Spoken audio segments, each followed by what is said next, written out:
Terus ya. Siap lah. Assalamualaikum warahmatullahi wabarakatuh. Selamat pagi, salam sejahtera bagi kita semua. Saya ucapkan terima kasih kepada Bapak dan Ibu yang sudah bergabung ya. Selamat datang ya di acara kita Short Online Training ini. Nah, pada pagi hari ini spesial ya, kita kedatangan pembicaranya atau trainernya begitu ya, yaitu Ibu Risris Rismayani. Nah, perlu saya sampaikan bahwa short online training ini adalah satu dari sekian banyak training-training yang kita miliki gitu ya di Fakultas Ekonomi dan Bisnis. Tadi sudah di-share oleh Pak Asep tadi ya, akun dari IG kita dan juga di mana nanti kita bisa mengakses begitu ya. Jika acara ini nanti kan Bapak Ibu ada belum semua ya bergabung. Nah, yang ketinggalan mungkin ingin nonton dari awal seperti itu ya, enggak, itu bisa diakses ya. Tema kita hari ini adalah Managing Portfolio Product. Nah, sebelumnya, seri yang sebelumnya ya, waktu itu kalau tidak salah, Ibu Risris materinya adalah business plan, bukan gitu ya Bu Risris ya? Benar gitu ya? Ya, betul. Ya, dan itu asalnya itu kan memang bukunya, ada bukunya ya Bu Risris ya? Nah, begitupun dengan tema kita pada pagi hari ini, managing portfolio product, memang itu sumbernya memang sudah ada dari buku ya. Barangkali Ibu Risris ada nggak bukunya tuh? Ada. Sebetulnya ada 2 edisi. Jadi ada edisi yang pertama itu tahun 2013 dan juga edisi yang kedua tahun 2016. Ini sih sedikit memperlihatkan bukunya aja. Kalau googling juga ada. Ada. Barangkali bisa bisa sharein covernya yang 2 buku kemarin ya, sambil saya bacakan CV-nya Bu Risris ya. Boleh. Jadi biar Bapak Ibu yang sudah bergabung ataupun baru saja gitu ya, halo selamat datang, silahkan bisa melihat gitu ya, kita akan membahas buku yang mana gitu ya.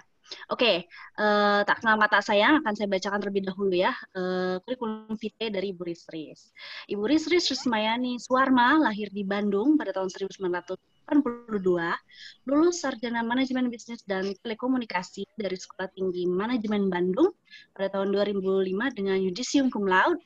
Lalu beliau menyelesaikan sarjana pendidikan bahasa Jepang di Universitas Pendidikan Indonesia ya UPI pada tahun 2007. Selanjutnya meneruskan pendidikan magister manajemen pada Institut Manajemen Telekomunikasi ya, pada waktu itu masih IMT ya, 2010, dan lulus pada tahun 2012 dengan sama loh ya, yudisium cum laude. Coba itu digarisbawahi. Di samping pendidikan formal, dalam kurun waktu tahun 2000 sampai 2012, Ibu Risris juga mengikuti berbagai pelatihan pada bidang manajemen dan bahasa.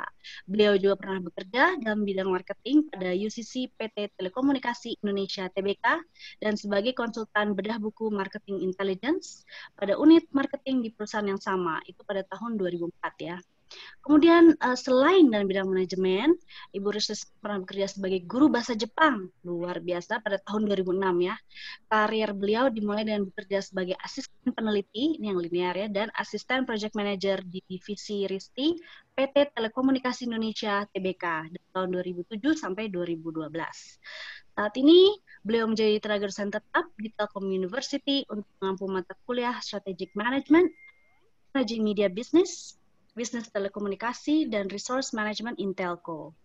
Dan saat ini juga Ibu Risris menjadi sekretaris prodi di Magister Manajemen yang kampusnya di Gerlong. Betul ya Ibu Risris ya? Ya, dan beliau sudah pernah menulis buku Highlight Anatomy dan Dinamika Industri Semen Indonesia di tahun 2013 ya, itu diterbitkannya oleh PT Alpha Beta Bandung. Kemudian buku yang sekarang akan kita bahas yaitu Managing Portfolio Product ya, yang sama dengan tema kita pada pagi hari ini di tahun 2013 yang diterbitkan oleh CV Komunika. Luar biasa. Coba kita beri tepuk tangan dulu ya untuk Ibu Risri. Baik, selanjutnya, nah ini dia kan bisa dilihat ya covernya. Ya di sini ada mengelola portfolio produk ya pada perusahaan multibisnis dan juga multi produk. Ini kok tahun 2015 ya Bu Risris? Ini enggak salah tulis itu harusnya 2016 yang terbaru. Oh, yang oh, oke oke ya ya, karena sudah cetak beberapa kali ya. Baik, materi yang akan disampaikan akan berlangsung selama 30 menit. Kemudian akan kita lanjut apa namanya dengan sesi yang kedua, yaitu sesi tanya jawab, akan berlangsung selama 30 menit juga. Tapi kalau Ibu Ricis ingin memangkas waktu sesi tanya jawab, mangga materi diperpanjang menjadi 45 menit begitu ya. Tapi enaknya itu tentunya diskusi kalau pada pagi Ya, hari ini ya, biar betul, kita betul, nggak betul. ngantuk begitu ya. Oke, apakah sudah siap begitu materinya Bu Risris? Sudah, sudah siap, Memang, insya Allah. mangga ini box chatnya Bapak dan Ibu dimanfaatkan untuk menulis terlebih dahulu. Kemudian kami akan tampung dulu, tapi nanti mangga kalau mau nanyanya nggak puas kalau cuma nulis ya, maksudnya ingin live, insya Allah akan kita izinkan nanti ya, nanti di sesi kedua tanya jawab. Mangga Ibu Ricis, tempatnya kami silakan. Terima kasih Ibu Mediani sebagai moderator ya pagi ini sudah bersama kita. Saya mengucapkan terima kasih terlebih dahulu kepada Fakultas Ekonomi dan Bisnis tentunya yang memang menyelenggarakan event ini. Jadi Short Online Training ini merupakan program donasi untuk kita membantu sesama ketika pandemi COVID-19. Tidak lupa juga saya mengucapkan kepada tim panitia, Bu Nike, Bu Ami, Pak Asep yang sudah hadir di sini, dan juga Pak Indra yang membantu dalam penyelenggaraan event ini. Nah, kemudian tidak lupa juga saya mengucapkan terima kasih kepada Bapak dan Ibu yang sudah hadir dalam event ini. Untuk kali ini, seperti yang memang disebutkan oleh Ibu Mediani, kita akan berbicara tentang managing produk portfolio. Kita akan membahas sebetulnya seperti apa kita seharusnya mengelola portfolio produk. Dan sebelum kita melangkah lebih jauh, sebetulnya penanganan atau pengelola portfolio produk memang diperuntukkan untuk perusahaan yang memiliki multi bisnis atau multi produk gitu ya. Nah, kan kalau kemarin kita berbicara tentang bisnis plan, objeknya adalah kita berbicara tentang startup bisnis atau bisnis-bisnis kecil yang memang biasanya memulai dengan bisnis plan. Nah, sekarang saya beralih ketika kita berbicara mengelola bagaimana corporate company atau perusahaan korporasi. Perusahaan korporasi ini adalah ciri khasnya dia memiliki lebih dari satu unit bisnis dan juga tentu saja memiliki lebih dari satu produk, bahkan memiliki banyak produk atau multi produk. Nah, di sini sebetulnya saya membawakan buku berbagi ilmu tentang apa yang sudah saya tulis sebelumnya di tahun 2013. Itu buku pertama, cetakan pertama, ada Managing Portfolio, dan kemudian kami perbaharui di cetakan yang kedua di tahun 2016 di Managing Portfolio Product. Jika Bapak dan Ibu menemukan dua buku ini, tentu saja isinya berbeda, lebih update untuk yang kedua. Apa yang kami tampilkan di sini adalah ketika biasanya managing portfolio produk portfolio ini memang diaplikasikan pada perusahaan corporate, dan pada saat cetakan pertama ini biasanya diaplikasikan secara praktis di perusahaan. Nah, untuk yang buku yang kedua ini memang hal yang baru adalah sudah bisa diaplikasikan dalam tugas akhir, kebetulan diaplikasikan dalam tugas akhir mahasiswa Prodi MM Jadi di sini sudah ada insight gitu bahwa ini juga bisa dilakukan sebagai penelitian untuk tugas akhir. Nah, kebetulan seperti biasa buku-buku yang saya buat itu tidak terlepas dari kerjasama dengan almarhum Dr. Insinyur Yudi Pramudiana MMMT. Jadi ini buku yang pertama, sedikit cerita dulu, sebetulnya mungkin nanti ketika baca buku di kata pengantar itu pun diceritakan. Jadi sebetulnya ketika kita membuat satu buku ini bukan suatu proses yang instan, jadi saya pun memang sudah membantu almarhum itu di RDC dulu, Research Development Center, kepemilikannya Telkom, itu dari tahun 2005. Nah, dari tahun 2005 sampai tahun 2012 itu memang setiap tahunnya almarhum ini selalu menjadi konsultan PT Telekomunikasi Indonesia, khususnya dalam pengelolaan produk portfolio. Seperti yang kita tahu bahwa perusahaan Telekomunikasi Indonesia ini sangat banyak memiliki produk gitu, dan memang pada saat itu setiap tahun pekerjaan rutinnya adalah bagaimana mengelola portfolio produk. Nah, apa yang dilakukan di situ pada saat itu, itulah yang kami tuangkan sehingga pada saat 2013 bisa menjadi buku gitu. Dan ketika ini di edisi yang terbaru 2016 kita bisa melihat bahwa ini bisa diaplikasikan juga di dalam penelitian gitu. Jadi awalnya bukan berawal dari satu penelitian yang memang sudah dilakukan terdahulu, tetapi berawal dari praktikal apa yang memang dilakukan di dalam perusahaan sehari-hari. Nah, terus kemudian untuk Bapak dan Ibu yang memang belum mengenal beliau, ini almarhum Dr. Insinyur Rudi Pramudiana STMM.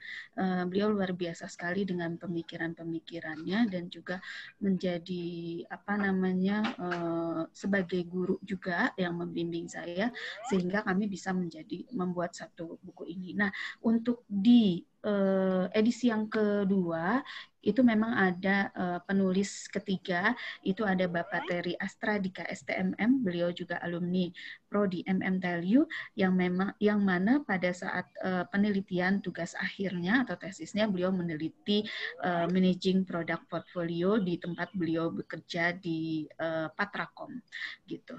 Jadi ini real untuk Bapak dan Ibu yang memang sebagai mahasiswa, apalagi kalau misalnya mahasiswa MM, ini bisa jadi inspirasi untuk tugas akhir. Nah, terus kemudian saya berawal dari apa sih urgensinya, kenapa kita harus mengelola produk portfolio. Nah, seperti yang kita tahu bahwa perusahaan itu pasti ingin tumbuh, ingin untung, dan ingin beroperasi secara efektif dan juga efisien, dengan tujuan akhirnya adalah dia tetap sustain atau bertahan di dalam industri. Nah, oleh karena itu, untuk menjaga tumbuh, untung, dan selalu beroperasi secara efektif dan efisien, untuk mencapainya lebih baik memang kita melakukan satu managing portfolio produk, terutama untuk perusahaan-perusahaan korporasi. Terus kemudian sebetulnya keuntungan ketika kita benefit yang kita peroleh atau perusahaan peroleh ketika melakukan managing portfolio produk adalah satu, bisa memantau, memonitoring sumber penerimaan atau revenue stream-nya. Terus kemudian ketika perusahaan memiliki banyak produk, misalkan ada 100 produk yang dia kelola, berarti dia memiliki segmen pasar yang sangat banyak dan bervariasi serta beragam. Nah, bagaimana kita bisa mengoptimalkan untuk pengelolaan segmen pasar tersebut, ini juga merupakan satu keuntungan ketika kita mengelola portfolio produk dengan baik. Terus kemudian ketika kita memiliki produk yang sangat banyak, berarti menempellah risiko-risiko yang ada pada setiap produk tersebut. Dengan adanya pengelolaan berarti minimalisasi risiko yang ada terhadap produk-produk tersebut. Terus kemudian juga kita tahu bahwa setiap produk itu pasti memiliki produk life cycle. Jadi tidak mungkin selalu naik gitu, tapi ada jenuhnya, ada decline-nya. Nah, itu kita bisa mengelola daur hidup masing-masing produk dengan melakukan produk portfolio managing. Terus kemudian juga kita melihat bahwa di sana banyak sekali peluang-peluang pasar, sehingga dengan ini kita bisa memaksimalkan peluang pasar. Nah, kita tahu sih sebetulnya bagaimana sih sebetulnya kita bisa menetapkan portofolio produk yang paling optimal gitu. Karena kan kita mau efektif dan efisien, itu tujuan dari pengelolaan atau suatu operasionalisasi dari perusahaan itu sendiri gitu kan. Nah, tapi bagaimana sih kita bisa optimal mengelola produk? Bisa saja tanpa menggunakan satu kerangka formulasi untuk produk portfolio. Tetapi bagaimana kita bisa mengoptimalkan, sebaiknya menggunakan satu framework untuk pengelolaan produk portfolio tersebut.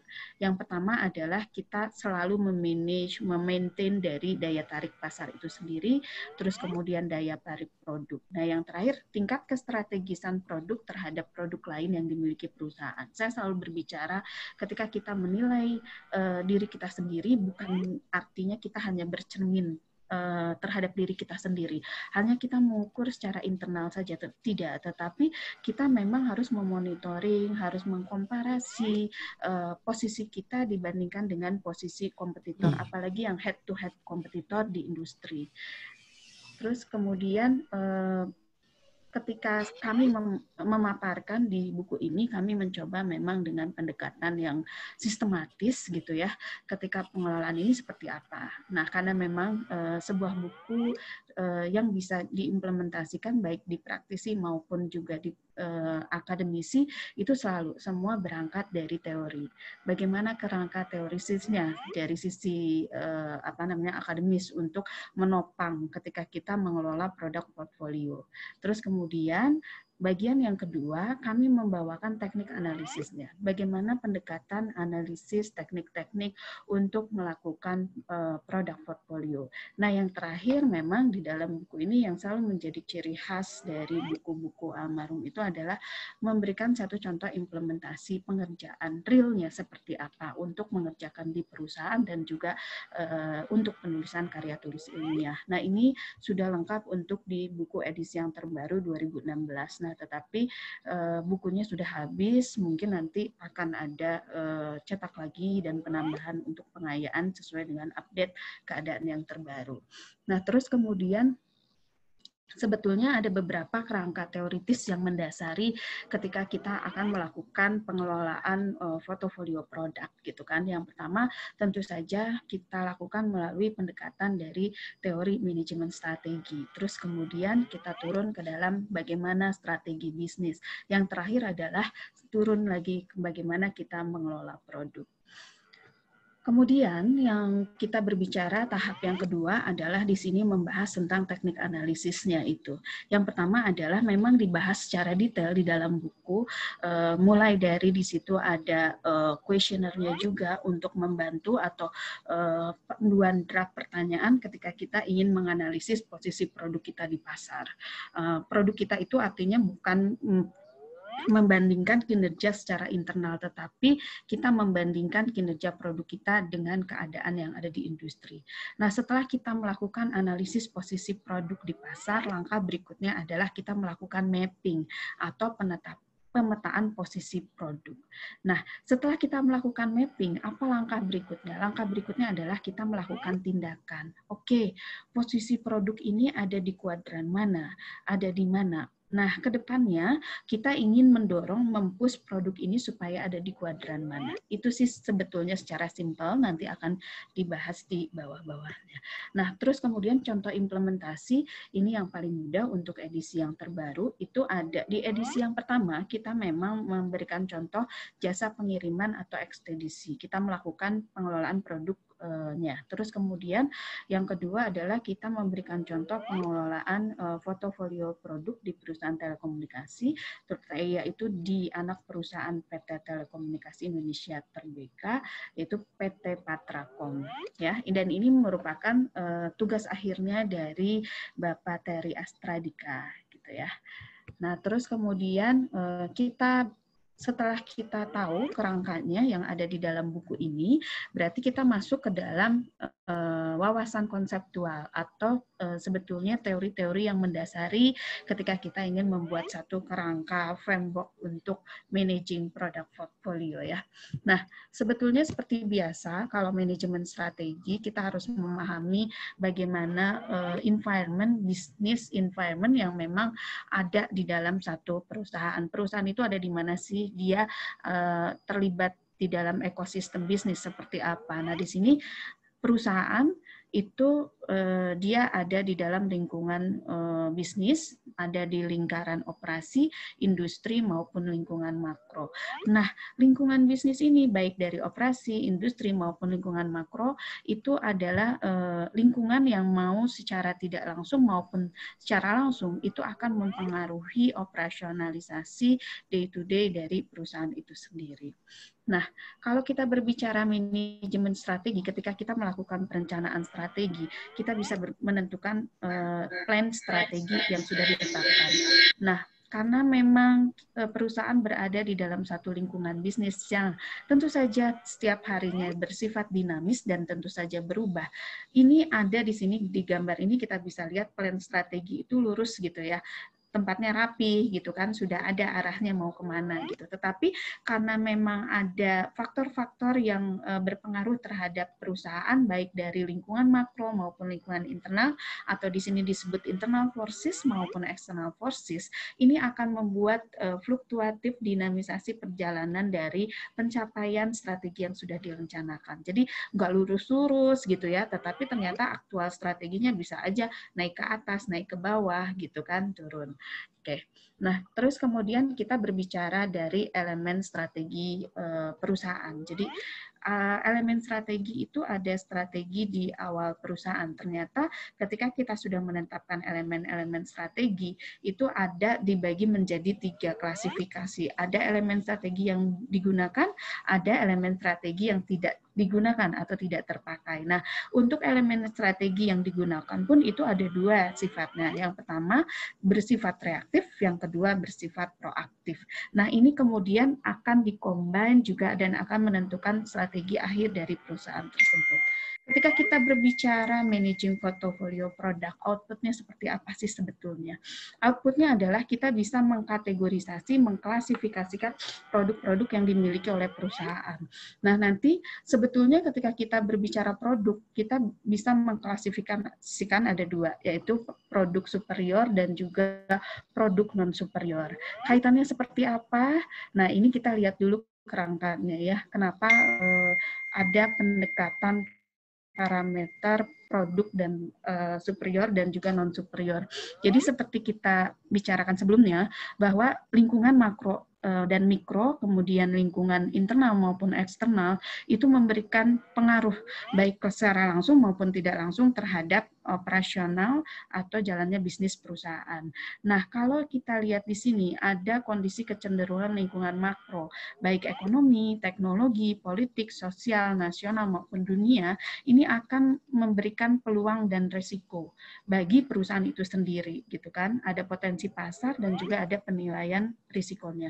Nah, kemudian juga kalau kita lihat dari sisi internal, keunggulan khusus, kompetensi dan kapabilitas perusahaan di bidang keuangan, pemasaran, operasi, organisasi dan maupun sejarah reputasi ini akan menjadi satu sumber daya perusahaan yang dimiliki perusahaan. Nah, kita harus mengidentifikasi nih. Kita harus mengidentifikasi kekuatan dan kelemahannya apa. Nah, akhirnya kombinasi peluang, resiko, dan juga kekuatan dan kelemahan dari perusahaan tersebut ketika kita analisis, kita gabungkan, kita kombinasikan, kita akan tahu ini akan menghasilkan evaluasi untuk mencocokkan peluang dan sumber daya.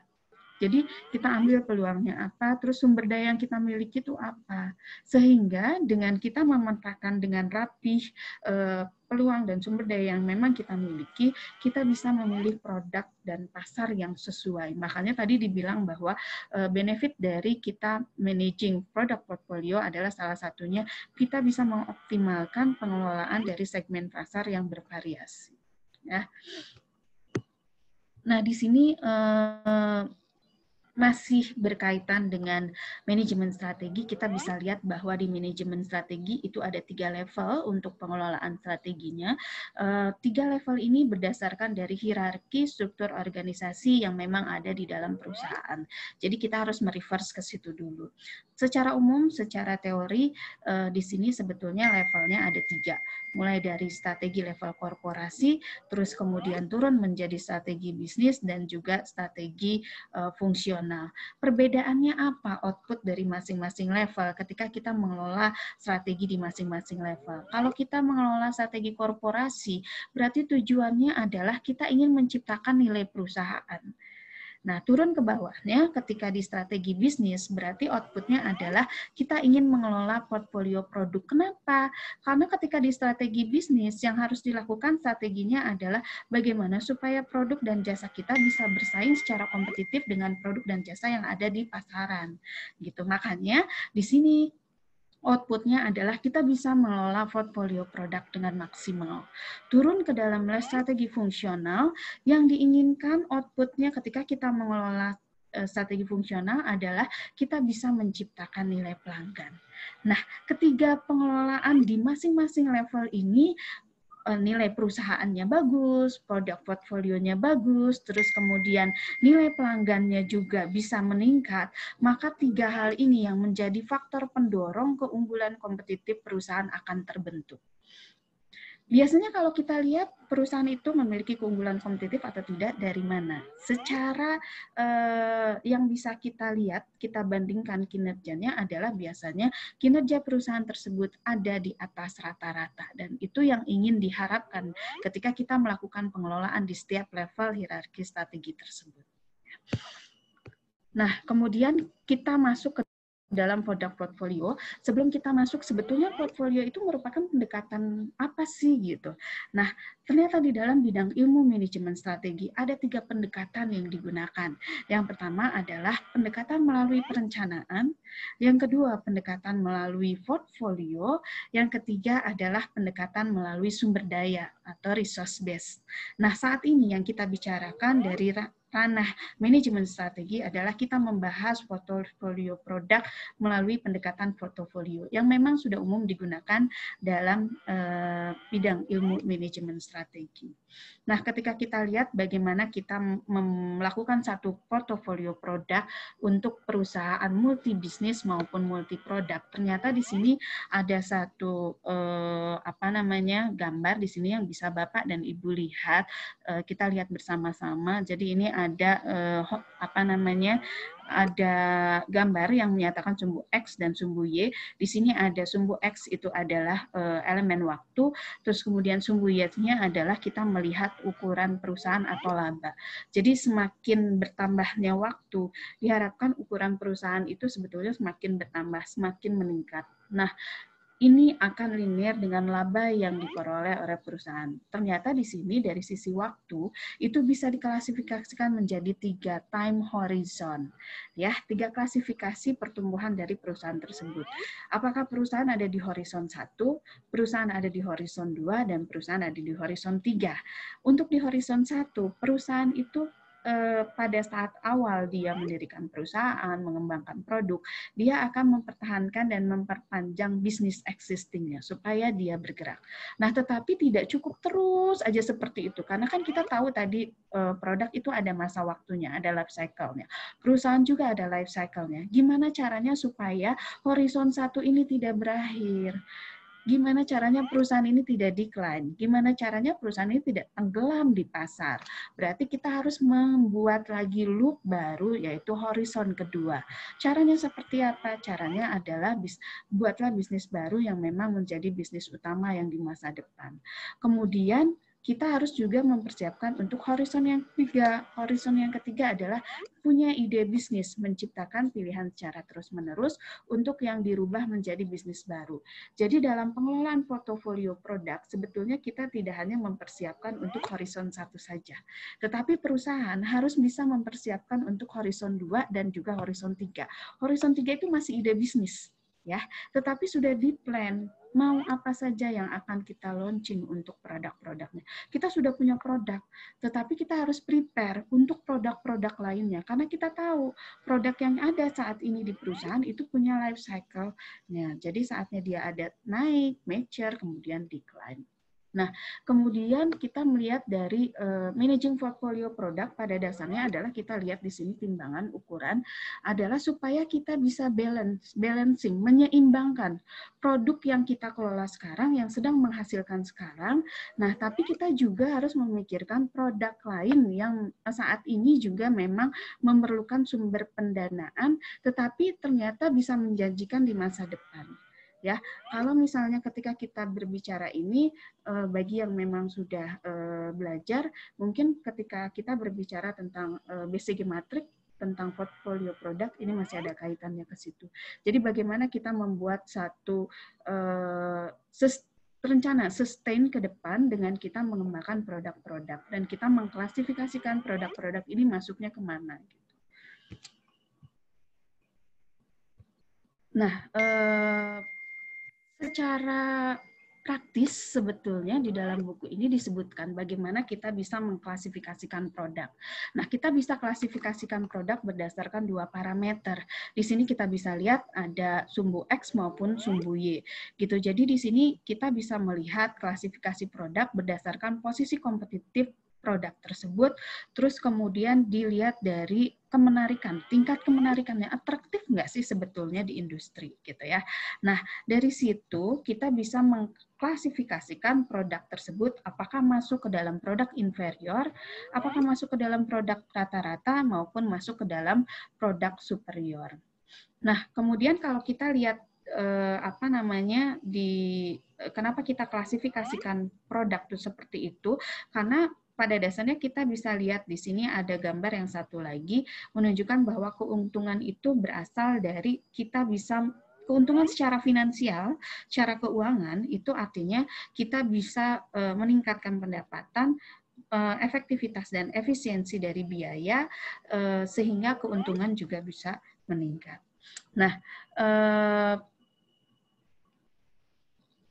kemudian yang ketiga adalah untuk mendasari ketika kita melakukan hal ini secara praktis di perusahaan maupun kita melakukan penelitian dari sisi akademik, kini ada kerangka managing portfolio product. Jadi ada tahapan step-step yang memang harus dilakukan ketika kita mengelola produk. Yang pertama adalah kita perlu mengumpulkan data empiris dan historis. Yang kedua adalah langkah selanjutnya adalah analisis dan proses pemetaan. Tetapi analisis dan proses pemetaan ini ditopang oleh support activities, yaitu melalui menggunakan alat analytical. Jadi melakukan uji coba pengukuran, kita menentukan kriteria dan metode analitikalnya, yaitu melalui parameter dan standar yang kita tetapkan. Kemudian juga kita melihat analisis peluang bisnis dan juga kekuatan bisnis. Yang tadi kita lihat adalah daya tarik di pasar dan juga posisi kompetitif produk tersebut. Kemudian langkah berikutnya adalah kita melakukan identifikasi produk superior dan produk non-superior. Ini yang disebut dengan bagaimana kita posisi mapping produk saat ini. Apakah tadi masuknya ke produk superior ataupun non-superior. Kalau kita sudah tahu klasifikasi produk-produk yang kita kelola existing ada di mana, berarti langkah selanjutnya adalah kita melakukan analisis kebijakan produk. Tetapi analisis kebijakan produk ini disupport dengan kegiatan bagaimana kita menentukan parameter produk strategiknya. Parameter produk strategik itu sebetulnya diambil dari tujuan strategiknya apa, kompetisi strategiknya apa, kemudian desakan strategiknya apa. Yang terakhir adalah bagaimana interlocking strategiknya. Inilah yang memang akan mendesain parameter dan standar. Untuk setiap perusahaan ini akan menjadi unik karena masing-masing pengukurannya akan berbeda ya. Nah, langkah selanjutnya adalah setelah kita mengetahui posisi produk existing, kita harus mulai memetakan, oke, supaya kita bisa berubah ke horizon kedua atau kita masuk ke horizon ketiga atau kita mempersiapkan produk-produk ke depannya, bagaimana kita memposisikan produk ini untuk tahun ke depan. Nah, ini artinya ada posisi produk yang dituju. Jadi kalau misalnya saat ini produknya masih di kategori produk inferior, berarti kita bisa petakan untuk tujuan berikutnya produk ini ada di mana. Bisa pelan-pelan. Jadi kita masukin asalnya ada di produk inferior. Oke, berarti nanti tujuannya kita mau arahin produk yang kita miliki menjadi produk rata-rata. Nah, biasanya kalau yang posisinya ada di produk rata-rata, kita arahkan ke produk superior. Kenapa kita maunya semua ke produk superior? Iya, produk superior itu kalau di dalam BCG matrix itu masuk ke dalam produk yang memang menghasilkan banyak gitu. Ada di kuadran cash cow. Itu biasanya adalah produk-produk superior maupun produk-produk star gitu, ada di situ. Itu yang kita inginkan, karena otomatis revenue, keuntungan dari perusahaan itu meningkat. Nah, ini sih sebetulnya yang kita maksudkan bagaimana kita mengelola portfolio produk, terutama untuk perusahaan korporasi ya. Mungkin Bu Puput dari saya pemaparannya cukup sekian. Semoga tidak lebih dari 30 menit karena saya nggak Nggak di reminder gitu ya? Enggak, Ibu masih ada waktu 4 menit lagi kok. Oh, udah 4 menit ya? Ya Iya. lumayan lah. Jadi Oke. makanya belum ini. Apa-apa. Oke, tapi memang sudah selesai atau bagaimana?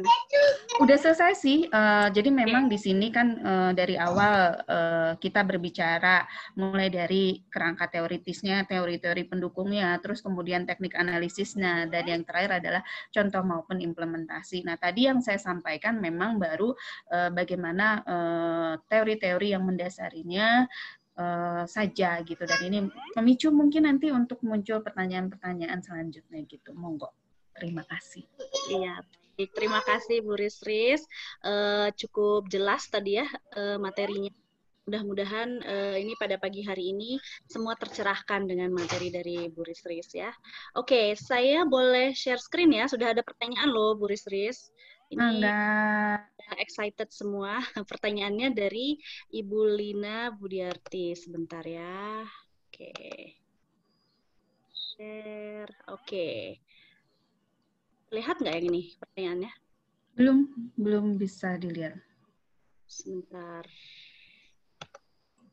Nah, kalau begini, coba. Oke, ya. Ya, baik.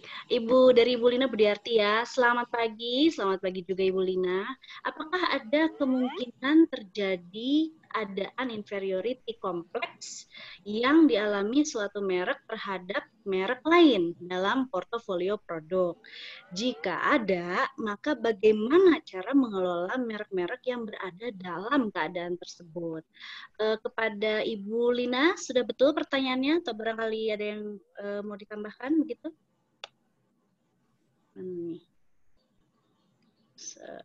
Atau mau langsung dijawab dulu sama Bu Risris, bagaimana?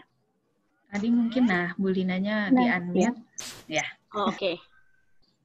Sudah betul ya pertanyaannya ya, Bu Lina ya? benar Bu, terima kasih. Yuk. Oke.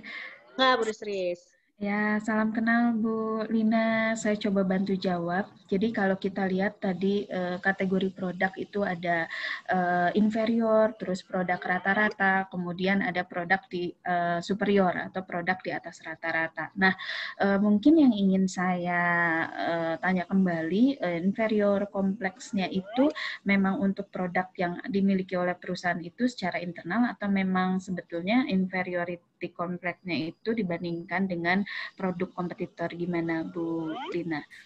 Internal Bu Risris. Oh, internal. Oke. Baik, benar. Oke. Saya coba jawab. Sebetulnya punten Bu Mediani tadi di-share lagi. Untuk pertanyaannya mungkin supaya lebih enak. Jadi inferiority complex itu mungkin terjadi di dalam satu merek gitu kan, yang dialami satu merek terhadap merek lain di dalam portfolio produk. Nah, itu mungkin saja terjadi dan justru ketika itu terjadi, maka di situ pentingnya kita melakukan managing portfolio produk. Justru itu biar ketahuan, oke, mana yang memang memiliki masalah inferiority complex gitu kan. Nah, kalau misalnya itu terjadi, berarti kan memang harus ada, betul sekali, berarti harus ada pengelolaan merek-merek yang dalam kondisi tersebut gitu kan. Caranya, tetapi kalau misalnya saya berbicara tentang managing portfolio produk adalah berarti yang akan kita petakan ketika produk-produk tersebut masuk di dalam inferiority complex sudah kita definisikan. Oke, produk-produk inferiority complex ini mau kita dorong kemana? Berarti kan minimal kita dorong ke next step. Berarti dia masuk ke dalam produk rata-rata. Nah, bagaimana mempush supaya dia masuk ke dalam produk rata-rata? Berarti kita memang harus melakukan pengelolaan merek. Jadi jawabannya adalah sebetulnya melakukan pengelolaan merek. Nah, yang ditanyakan Bu Lina ini bagaimana cara kita mengelola merek-merek dalam keadaan tersebut? Ini bahasannya berbeda dengan yang sekarang, tapi saya coba bantu jawab ya Bu Lina ya. Ketika kita mengelola satu merek, punya beberapa produk dengan merek yang bermasalah dengan inferiority kompleks, ketika kita menganalisis dari posisinya inferiority complex, sebetulnya di dalam buku ini sudah ada panduan-panduan pertanyaan. Kenapa ada beberapa hal yang menyebabkan produk tersebut menjadi inferior? Yang pertama, apakah memang attractiveness-nya di industri ini kurang? Yang kedua adalah memang posisi kompetitif yang yang ada di dalam posisi internalnya juga kurang. Nah, yang mana dulu yang kita ingin ketahui gitu kan? Nah, kita harus lihat dulu penyebab dia inferiornya itu ada di mana lebih banyak. Apakah yang di sumbu X atau di sumbu Y? Ya, saya coba share screen dulu ya, Bu Puput. Enggak, sebentar ya. Saya Oke.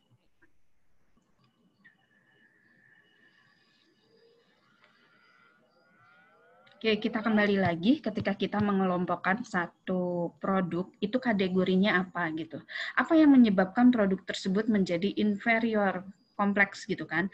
Berarti kan produk tersebut banyak sekali gitu yang berada ternyata posisi produknya itu lemah gitu. Kemudian tingkat kemenarikannya juga lemah gitu. Nah, berarti kita rinci dulu Bu. Nah, ada beberapa variabel, ada beberapa parameter yang memang menunjukkan untuk posisi kompetitif produk dan juga untuk tingkat kemenarikan eksternal gitu. Nah, dari penelusuran dari produk tersebut, apa penyebab krusialnya yang paling mendukung dia menjadi satu produk inferior, itulah yang harus kita kelola. Gitu. Contoh, kalau misalnya ada variabel satu, misalkan variabel kualitas gitu kan, apa yang menjadikan kualitas? Ternyata kualitas produknya yang memang menyebabkan dia ada di produk inferior gitu kan. Berarti yang harus kita lakukan adalah kita tingkatkan dulu kualitas produknya. Karena ketika kita meningkatkan kualitas produknya itu sendiri, itu akan mendorong posisinya menjadi meningkat dan akan mendorong mereknya juga menjadi bagus gitu. Nah, tapi kalau saya berbicara bukan bagaimana mengelola merek-merek ini, tetapi saya akan berbicara dari sisi bagaimana mengelola produk. Saya dari sekian banyak produk inferior yang akan saya miliki, saya akan telaah lebih lanjut. Mana yang memiliki skor peringkat yang jauh lebih tinggi dibandingkan produk-produk yang lain, gitu. Nah, nanti setelah saya klasifikasikan, karena kan resource-nya terbatas, kecuali kalau misalnya perusahaan Bu Lina tidak punya keterbatasan resource gitu. Kalau perusahaannya punya keterbatasan resource, saya mau bikin skala dulu prioritas. Yang mana dulu yang akan saya kelola mereknya gitu kan. Nah, saya akan lihat dulu kalau memang misalnya dari produk A, B, dan C ternyata dari skala prioritas yang mereknya yang akan saya kelola dulu yang mana. Ternyata muncullah di A, berarti ini akan saya kaji ulang untuk mereknya gitu. Permasalahannya ada di mana? Di situ sih, itu lebih dalam nanti ke pengelolaan merek gitu. Ya, mungkin Bu Lina ada mau discuss lebih lanjut atau gimana? Sudah cukup Bu Risris, terima kasih banyak atas jawabannya. Ya, sama-sama Bu Lina. Terima kasih Bu Lina. Terima kasih. Ini masih ada lagi nggak nih pertanyaan lain? Kalau nggak, saya aja yang mau nanya sama Bu Risris. Oh my God. Jadi kayak kita ngobrol berdua aja ya ini. Iya, kayak kita ngobrol berdua aja gitu ya. Soalnya yang lain juga kan nggak nggak kelihatan wajah-wajahnya gitu. Iya, tapi menarik loh tadi bahasan tersebut ya. Itu makanya saya jadi berpikir ya Bu Risris, kalau di situasi pandemi seperti ini, itu bagaimana kita memanage portofolio produk? Artinya apakah kita harus push produk yang inferior, ataukah justru malah makin di-push yang superior? Nah, itu kira-kira bagaimana tuh? Apa sama perlakuannya seperti yang tadi yang ditanyakan oleh Bu Lina? Nah, sebetulnya kalau ketika kita berbicara pandemi, ini kan namanya force major ya, keadaan spesial gitu yang menjadi musibah untuk kita semua. Nah, biasanya kan ketika kita melakukan pengelolaan produk portfolio itu dilakukan secara rutin. Nah, evaluasi biasanya dilakukan di triwulan 4 atau di bulan Desember itu sudah ada hasilnya gitu. Apa yang perlu kita kelola untuk produk-produk ini. Seperti yang kita ketahui kemarin kita situasi pandemi itu mulai dari bulan Februari akhir ya. Kita mulai WFH gitu kan. Nah, berarti dalam kondisi tersebut apa yang kita rencanakan untuk pengelolaan produk portfolio kita itu usang, artinya sudah tidak bisa digunakan lagi. ya, yang kita Jadi rencanakan sudah sebelum obsolete begitu ya? obsolete. Nah, berarti pada saat itu kita mulai warning. Karena kan kalau manajemen strategik itu dinamis ya, jadi harus mengikuti kondisi keadaan lingkungan gitu kan. Ketika lingkungan berubah, berarti kita harus revisi lagi gitu strategi yang akan kita tetapkan. Nah, yang pertama kali dilakukan adalah berarti kita melakukan analisa kembali di tahap 1 sampai 5 yang tadi sudah kita bahas di kerangka. Coba ya, Bisa diperlihatkan mungkin. Oh ya, boleh. sambil share screen, saya ucapkan selamat datang. Saya ingin menyapa dulu bagi Ibu Rina, Ibu ya, sudah ada di sini di antara kita semua. Bu, punten pisan, nuhun. Ya, mangga Ibu. Kami sudah di sesi tanya jawab, tidak apa. Kalau ada Bu Rina langsung gemper ini, gimana? Takut salah mau. Berasa di sidang ya Bu Risris? Berasa di sidang. Ada pakarnya ini. Ada Bu Risris portfolio, mangga dilajang.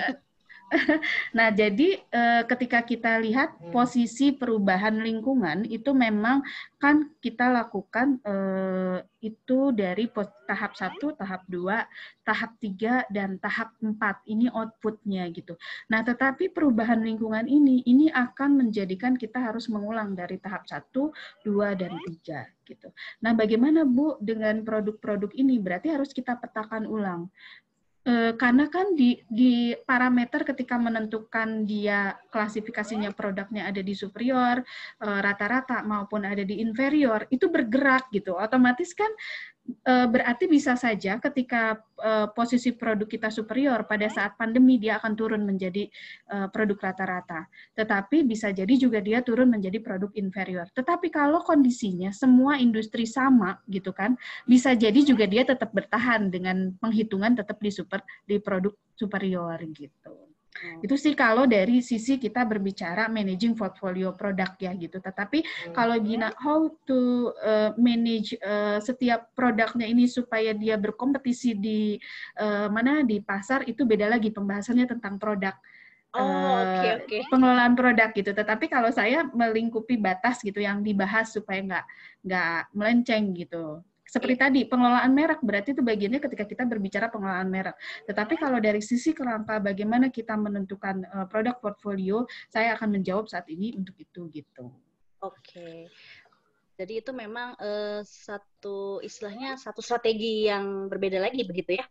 Bukan. Jadi kalau kita berbicara ini kan strategi gitu, tetapi ketika kita berbicara implementasinya lebih jauh berarti itu udah level fungsional. Karena ketika saya berbicara ini di level bisnis gitu kan untuk produk portfolio, tapi bagaimana mendetailkan itu kembali gitu, itu kita bicara one step lagi untuk di level fungsional gitu.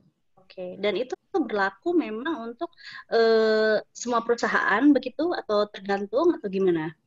Nah, tadi kan saya berbicara sebetulnya memanaging produk portfolio ini sebaiknya dilakukan oleh perusahaan yang memang multi bisnis maupun multi produk. Jadi dia sudah memiliki produk yang banyak sekali. Itu biasanya multi bisnis ya. Dia punya unit-unit bisnis yang memang besar-besar gitu. Nah, ini perlu dilakukan gitu. Tetapi misalkan untuk perusahaan yang masih produknya belum terlalu banyak, tetapi mau mengaplikasikan ini juga nggak masalah gitu. Nah, hanya saja di dalam praktek sehari-hari di perusahaan, Bu Puput, ketika kita melakukan ini, kita memang perlu resource gitu ya, waktu, tenaga, biaya gitu kan. Hanya perusahaan yang punya resource-nya ini yang dia bisa melakukan managing product portfolio gitu. Ini kalau misalnya ada yang mau menyela atau ikutan diskusi, mangga loh ya. Ini saya memang suka biasa diskusi ngobrol aja sama Ibu Risris ini. Ya. Biasanya berdiskusi atau biasa gimana ini? Ya emang cerewet aja kita mama-mama begitu ya. Nah, tadi kan itu menarik ya, Bu Risris bilang kalau bisa memang yang punya yang memang sudah punya multi produk begitu ya. Berarti kalau kayak seperti misalnya UKM atau bahkan new startup, nah itu apakah ada modifikasi dari pengelolaan tersebut, pengelolaan portofolio tersebut, ataukah harus yang seperti apa? Gini, sebetulnya modifikasi tidak perlu ya. Jadi memang kerangka ini pun sebetulnya cocok dikerjakan untuk startup gitu. Tetapi tadi ketika kita melihat time horizon, ada time horizon 1, 2, dan 3 gitu kan. Startup ini kan dia masih di horizon 1 gitu ya. Boleh di-share tadi gambarnya yang time horizon. Saya paling seneng ngerjain Bu Ristris. Jadi ini private gitu ya? Iya, jadinya. Iya, Nah, iya. kalau kita berbicara, tadi kan kita bisa melihat oke. di sini ada horizon 1, 2, dan 3. Kita melihat dari sisi waktu dan juga sisi pertumbuhan perusahaan dan juga laba yang dialami oleh perusahaan. Nah, kalau startup, UMKM, itu kan berarti dia ada di horizon 1 ya. Ada di horizon 1. Meskipun dia perusahaannya udah lama, stagnan gitu kan, labanya nggak menambah perusahaan jumlah besar perusahaan ukuran organisasinya tidak bertambah, berarti dia ada di horizon 1 gitu. Nah, tadi yang saya sounding jangan sampai memang terlalu nyaman dengan kondisi horizon 1 atau bahkan tidak paham gitu bahwa organisasi juga punya life cycle gitu. Jadi kalau misalnya dia terlalu betah di horizon 1, ini garisnya nanti ke bawah decline bisa jadi kalau tidak ada pengelolaan yang baik. Nah, kalau terkait dengan bagaimana kita menetapkan framework ini untuk perusahaan startup sebetulnya bisa saja gitu, tetapi kembali lagi gitu, perusahaannya punya resource waktu, tenaga, dan biaya untuk melakukan ini atau tidak gitu, atau memang kalau memang CEO-nya atau owner-nya memang sudah punya pemahaman yang baik terhadap hal ini untuk pengelolaan produk, dia pasti bisa melakukan sendiri sebetulnya gitu. Nah, makanya di sini ada tadi contohnya pun contoh yang di edisi pertama itu adalah perusahaan ekspedisi gitu. Jadi misalkan perusahaan ekspedisi dia pertama hanya punya satu rute gitu, Bandung, Jakarta, PP gitu kan. Dia punya satu tujuan gitu ya untuk pengiriman, misalkan dia hanya punya pengirimannya ke Jakarta doang dari Bandung gitu. Tetapi nanti dia harus berpikir, oke, saya nggak mungkin dong punya ekspedisi tapi pengirimannya hanya dari Bandung ke Jakarta aja. Berarti dia mulai memikirkan bagaimana saya membentuk horizon 2 dan juga horizon 1. Untuk startup di horizon 1, di horizon 2-nya dia mulai berpikir, dari perusahaan ekspedisi ini saya bisa meng-create bisnis yang lain nggak? Oke, kalau saya punya perusahaan ekspedisi, boleh nggak saya mulai berpikir bahwa saya akan mengembangkan bisnis ini menjadi bisnis travel misalkan, ya, karena bisa juga untuk sama gitu, resource-nya sama, yang diperlukan sama gitu. Seperti itu. Nah, nanti di horizon yang ketiga, dia sudah mulai berpikir, oke, kalau kita terkait dengan bisnis plan ya, yang kemarin sebelumnya kita bahas gitu kan, kita sudah berbicara tentang strategi 3 tahun pertama, kemudian strategi 2 tahun berikutnya. Jadi kan, time-nya 5 tahun gitu kan. Nah, di situ kita berbicara kan di bisnis plan itu, oke, pengembangannya mau apa? Apakah pengembangan produk ataukah pengembangan unit bisnis? Artinya apakah kita mau mengembangkan cabang lain tapi produk dan jasanya sama, atau kita mau menambah produk baru? Itu juga dibilang di dalam bisnis plan. Nah, kalau sudah didetailkan di dalam bisnis plan, sebetulnya berarti sudah owner-nya itu sudah melakukan ini. Dia mulai mengembangkan untuk horizon 1, horizon 2, dan juga horizon 3. Begitu. Oke. Jadi kalau Kian bisa menjadi lebih efektif dan efisien begitu ya, Bu Riz ya? Ya, betul. Ini baru saja ada pertanyaan, pertanyaan kita yang terakhir ya. Mohon maaf ini belum saya pindahkan, ini akan saya bacakan dari Bapak Ama Suyanto. Selamat datang Pak Ama. Selamat pagi. Nah, pertanyaan beliau adalah, di institusi pendidikan, bagaimana mengimplementasikan horizon by horizon ini? Nah, ini kan yang horizon 1, 2, 3 ini ya. Terlebih dengan majunya teknologi informasi dan kebutuhan perkembangan ilmu dan perusahaan. Mangga, Bu Risris. Ya, Pak Ama, punten, saya coba bantu jawab ya sebetulnya. Kalaupun saya salah, mohon dikoreksi ya. Soalnya kalau sama senior ya, punten gitu. Di sini juga ada Bu Rina, kebetulan juga beliau sebagai Wakil Rektor. Bu Rina, punten, saya izin share saja. Kalau dari sisi materi yang saya bawakan hari ini itu ketika kita berbicara managing product portfolio. Universitas institusi itu punya banyak produk. Kalau kita lihat dari Telyu, sebetulnya produk-produknya apa sih? Ya, kalau kita berbicara tadi multi bisnis dan juga multi produk. Kalau kita berbicara tentang institusi pendidikan, berarti multi bisnis karena Telkom University punya berapa fakultas? Ada 7. Ada 7. Wah, ini lolos ya. Tentu. Oh, tentu. Cinta banget sama Telyu gitu ya. Kalau salah jawab nanti dimarahin sama Bu Rina. Gitu. Di belakang panggung. Oke, nah kita berbicara bahwa Telyu ini berarti dia punya lebih dari satu unit bisnis karena punya lebih dari satu fakultas dan existing sekarang ada 7 fakultas. Ini adalah unit bisnisnya Telkom University. Di lain kita berbicara unit bisnis fakultas gitu ya, tetapi mungkin nanti ada unit bisnis lain yang mulai dirintis gitu kan. Nah, terus ketika kita berbicara apakah Telyu memiliki multi produk karena masing-masing fakultas punya berapa prodi. Nah, contoh untuk Fakultas Ekonomi dan Bisnis, dia punya 3 program studi. Berarti dia punya 3 produk yang ditawarkan kepada mahasiswa. So, produknya berupa jasa, yaitu jasa institusi pengajaran. Nah, tadi pertanyaannya adalah, di institusi pendidikan, bagaimana mengimplementasikan horizon dan horizon ini. Nah, kembali lagi, ketika kita ingin mengimplementasikan horizon by horizon ini, kita bisa menggunakan managing product portfolio ini dengan baik. Gitu. Jadi, memang ketika kita punya, ketika Telkom University merancang rencana strategis 5 tahun ke depan gitu kan, itu sudah ada dimasukkan dulu evaluasi pengelolaan produk portfolio. Kita klasifikasikan dari produk-produk yang dimiliki oleh Telyu, yaitu program studinya, kita klasifikasikan dulu mana program studi yang superior, mana program studi yang di atas rata-rata, mana program studi yang masih inferior gitu. Klasifikasinya apa? Klasifikasinya kita buat judgement-nya bersama gitu. Tadi ada lebih rinci untuk untuk penentuan klasifikasi parameter-parameter tersebut ada di dalam buku. Contoh misalkan dari sisi tahun berdiri, dari akreditasi yang dimiliki gitu kan, dari jumlah student body yang dimiliki gitu, dari jumlah jumlah mahasiswa yang sudah lulus gitu atau alumni yang dimiliki. Itu bisa menjadi bahan baku untuk kita mengelola program-program studi ini. Jadi diklasifikasikan dulu gitu. Nah, bagaimana kita membentuk horizon ini? Untuk yang existing, berarti kita bisa klasifikasikan mana yang ada di time horizon 1, mana yang ada di time horizon 2. Sekarang Telyu itu harusnya ada di mana? Telyu itu sebetulnya seharusnya sudah mulai, dan memang sudah ya, terlihat dari rencana strategis yang sudah disusun, itu mulai menentukan mana horizon 1, horizon 2, horizon 3. Sudah ada di rencana strategisnya, tahun sekian akan membuka berapa prodi baru.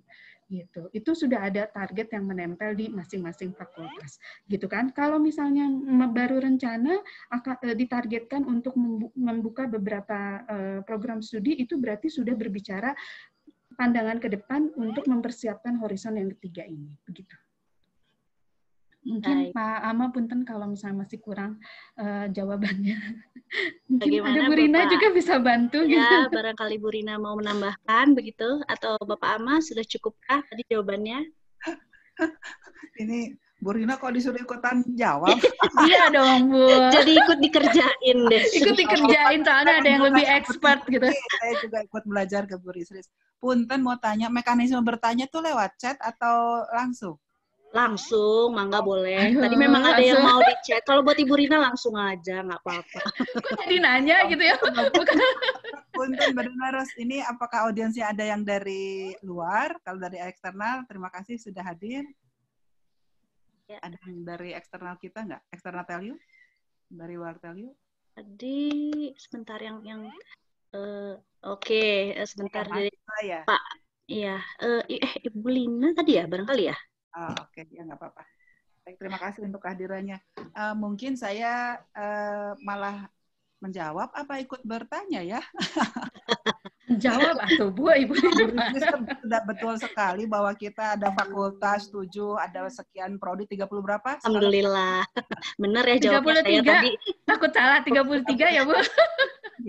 Itu memang betul sekali, Bun. Jadi maksud saya portfolio produknya Bu Risris itu sudah jelas harus kita pakai. dalam salah satu rapim saya bilang, yuk dari tell you, from tell you to tell you, itu semakin kita kuatkan karena expert-expert kita ini banyak sekali yang bisa mendukung semua yang harus kita lakukan sebagai institusi.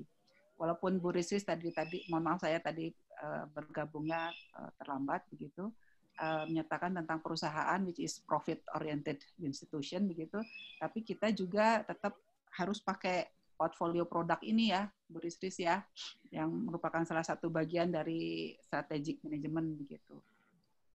Jadi saya sih hanya menyampaikan bahwa yang disampaikan Bu Risris betul begitu. Bahkan untuk institusi ini kita juga akan memperkuat. Buktinya di sini sudah hadir Bapak Kabag Pak Rio teh, strategik kita ada di Pario, Bu Risris. Beliau hadir di sini. Alhamdulillah, terima kasih Pak Rio. Kita semua punya expert ya untuk bergabung antar fakultas, antar unit untuk memperbaiki semua yang perlu kita perbaiki. Barangkali itu pun BCG, G Matrix dan seterusnya itu kan memang harus kita bikin. Tapi seperti yang dibilang oleh Bu Risris, harus banyak data ya Bu Risris ya. Betul. Kita juga punya resources, mahasiswanya luar biasa, Bu Risris banyak juga. Yuk kita barangkali resources banyak, kita manfaatkan untuk kita semua ini.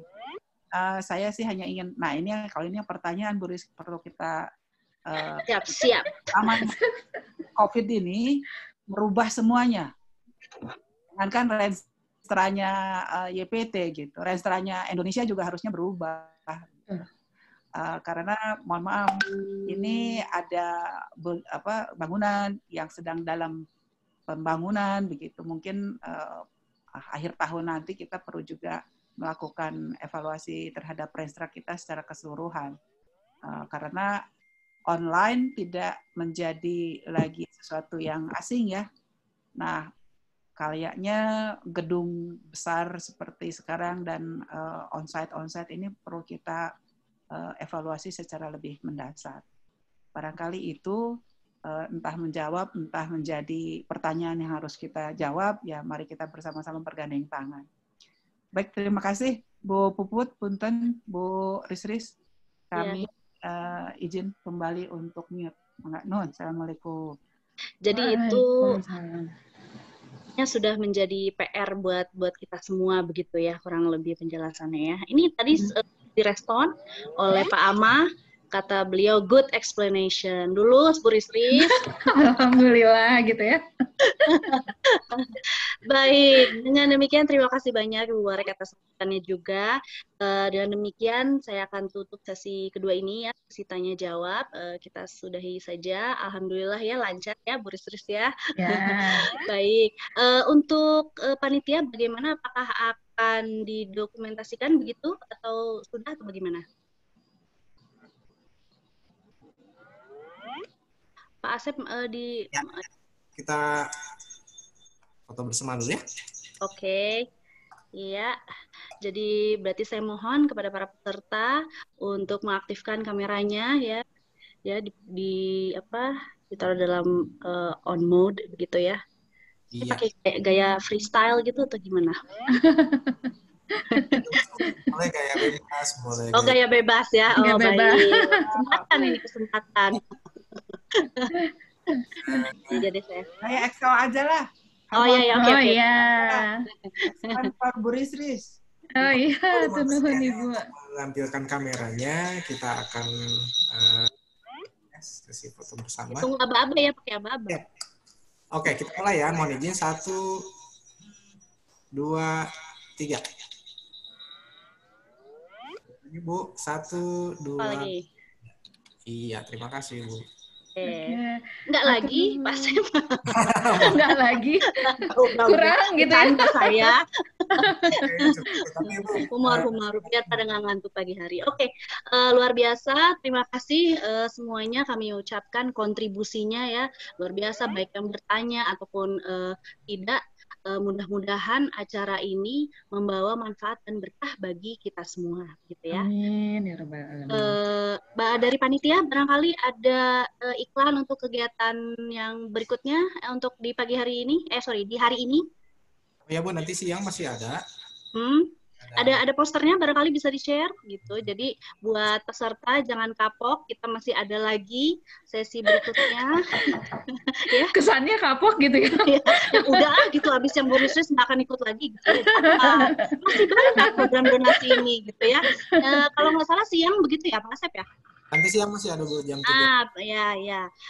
Jadi apa namanya, ditunggu juga ya kehadirannya ya untuk para peserta yang lain gitu ya di jam 1 kalau nggak salah ya, Pak Asep ya.